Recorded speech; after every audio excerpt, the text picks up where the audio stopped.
Сәлем достар, сіздер менің Жанель. Бүгін біз Wix программасы жайлы айтатын боламыз. Wix программасы ол бізде жеңіл әрі қолайлы тәсілмен, яғни ешқандай кодсыз бірнеше қадамдармен сайт жасауға болатын программа. Wix программасының артықшылығы ол бізде дайын шаблондарға тола болады, және де оның бізде тегін нұсқасы бар, әрине ақылы нұсқасы да бар. Ол жерде бізде көптеген мүмкіндіктер бар. Және де drag and drop жүйесі арқылы бізде шаблондарды өзгерте аламыз. Мысалы, оның түсін, көптеген беттерді қоса аламыз, және де суреттерді өзгерте аламыз. Яғни бұл сайтқа қалай тіркелеміз, қалай жасаймыз?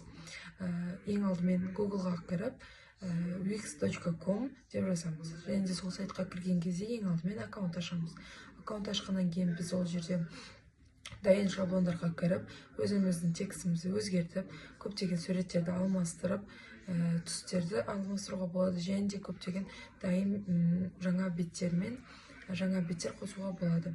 Ең соңында осы программа арқылы өзіңізге керек блог, портфолио немесе сайт жасай алған кезде, оны біз интернетке жүктей аламыз.